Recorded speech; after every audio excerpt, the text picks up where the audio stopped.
संध्याकाळच्या वेळी मुलाला काहीतरी चटपटीत खाण्याची इच्छा होती आणि नवरोबा डाएटवर असल्यामुळे त्यांना तेलकट नसणारं आणि हाय प्रोटीन असं काहीतरी पाहिजे होतं. मग नवरोबाने चॅलेंज दिलं, रेयांशीही खाईल आणि मीही खाईल असा एकच पदार्थ बनवून दाखव. चला तर मग हा भरपूर प्रोटीनने भरलेला आणि तितकाच चटपटीत असणारा सोया, पनीर आणि भरपूर व्हेजिटेबल घालून केलेला हा कबाब आणि सोबत मस्त अशी चटपटीत चटकदार ग्रीन चटणीही बनवली आहे आणि एका पदार्थात दोघांच्याही इच्छा पूर्ण केल्या आहेत.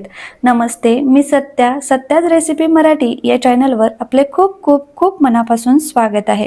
तर हे कबाब बनवण्यासाठी सर्वात पहिल्यांदा प्रोटीनचा राजा म्हणून ओळखला जाणारा सोयाबीन चांगल्या कडकडीत गरम पाण्यामध्ये भिजवून घेऊयात.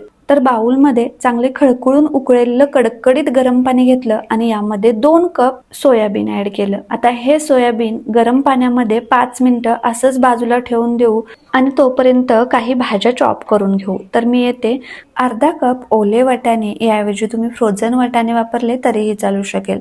त्यानंतर 2 ते 3 हिरव्या मिरच्या, 2 लसूण पाकळ्या, 1 शिमला मिरची, 1 मीडियम साईजचा कांदा आणि 1 गाजर बारीक आकारामध्ये कट करून चॉपरमध्ये ऍड केलं आणि हे सर्व भाज्या एकत्रित चॉपरमध्ये बारीक चॉप करून घेतल्या. आता भाज्या चॉप करून घेई तोपर्यंत 5 मिनिटात इकडे सोयाबीन ही मस्त असं सॉफ्ट झालं आहे.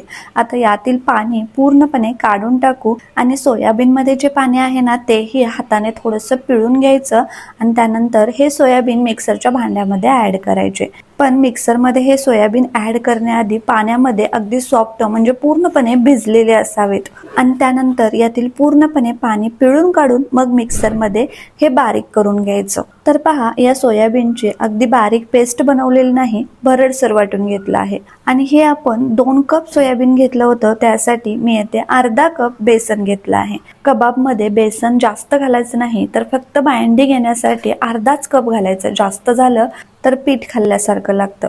आता यामध्ये आपण चॉप करून घेतलेल्या सर्व भाज्या ऍड केल्या आणि चॉपरमध्ये मी टोमॅटो घातला नव्हता, तर बारीक कट केलेला 1 टोमॅटो हे ऍड केला.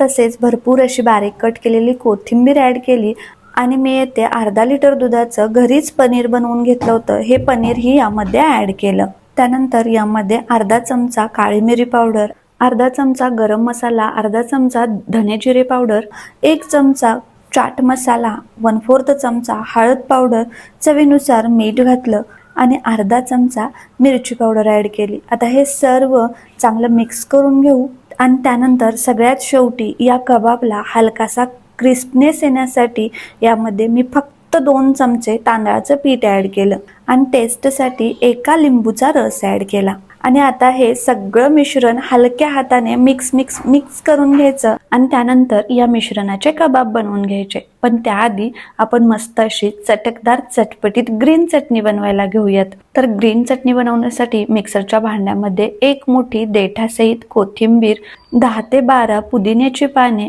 अर्धा चमचा चाट मसाला, चवीनुसार मीठ, अगदी थोडंसं चिमूटभरच मीठ घालायचं आणि त्यानंतर 3 मोठे चमचे फ्रेश दही ऍड केलं. तसेच तुम्हाला ही चटणी किती तिखट हवी आहे त्यानुसार तुम्ही मिरच्या घाला. तर मी येथे 3 मिरच्या ऍड केल्या आणि हे सर्व अगदी बारीक स्मूथ असं वाटून घ्यायचं. आणि पहा ना, या चटणीला किती मस्त कलर आणि टेक्स्चर आलं आहे आणि ही चटणी दिसायला जितकी सुंदर दिसते तितकीच ही कबाब बरोबर चटपटीत आणि चटकदार लागते. चला आता पटकन कबाब बनवून घेऊयात. तर हे कबाब बनवायलाही खूप सोपे आहेत. तर फक्त ह्या मिश्रणातील एक गोळा घ्यायचा आणि अशा पद्धतीने हातावरती गोल करून घ्यायचा आणि हलक्या हाताने प्रेस करून घ्यायचा आणि कबाब काटानेही ओबड दिसू नये यासाठी अशा पद्धतीने काटानेही प्लेन करून घ्यायचा. आणि हा पहा, किती सुंदर कबाब बनवून तयार झाला ना. आणि या कबाबमध्ये आपण सोयाबीन, पनीर आणि व्हेजिटेबल घातल्यामुळे इतके हाय प्रोटीन होतात. आपण सकाळी जर नाश्त्यामध्ये हे कबाब बनवले तर दिवसभर शरीराला ऊर्जा मिळते. आणि हे कबाब इतके हाय प्रोटीन असूनही इतके टेस्टी आणि स्वादिष्ट लागतात, लाजवाब. तर पहा, पहिल्यांदा मी येथे 6 ते 7 कबाब बनवून घेतले आणि हे कबाब मी आज डाएटसाठी बनवत आहे, वजन कमी करण्यासाठी बनवत आहे. त्यामुळे फ्राय किंवा शालो फ्राय न करता फक्त 2 ते 3 चमचे तुपामध्ये फ्राय करून घेणार आहे. तर पहा, मी एका पॅनमध्ये 3 चमचे साजूक तूप घेतलं आणि तूप चांगलं गरम झाल्यानंतर यामध्ये हे बनवून घेतलेले कबाब ठेवले. तर मी हे डाएटमध्ये खाण्यासाठी कबाब बनवत आहे, त्यामुळे अगदी 2 ते 3 चमचे तूप घेतला आहे.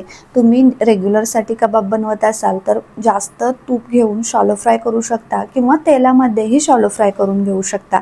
तर तुम्ही पॅनमध्ये जास्त तेल किंवा तूप घेऊन शॅलो फ्राय करत असाल तर वरती झाकण ठेवून मग फ्राय करण्याची गरज नाही. पण मी अगदी 2 ते 3 चमचे तुपामध्ये फ्राय करत आहे, त्यामुळे या कबाबवरती झाकण लावायचं आणि मंद गॅसवरती कबाब 5 मिनिटं फ्राय होऊ द्यायचे. आणि हे पहा, एका साईडने मस्त असा डार्क सोनेरी कलर आल्यानंतर कबाब पलटून घ्यायचे आणि दुसऱ्या साईडनेही चांगला सोनेरी कलर येईपर्यंत मंद गॅसवरतीच भाजून घ्यायचे. तर या कबाबवरती हलकेसे पांढरे तीळ लावले तर हे अजून छान दिसायला दिसतात, पण मी लावलेले नाहीत. तुम्ही वरून अगदी थोडेसे तीळ लावून त्यानंतर फ्राय करून घेऊ शकता. आणि हे कबाब तुम्ही मुलांच्या टिफिनमध्ये देऊ शकता, स्टार्टर म्हणून बनवू शकता किंवा संध्याकाळच्या वेळेला स्नॅक म्हणून बनवू शकता.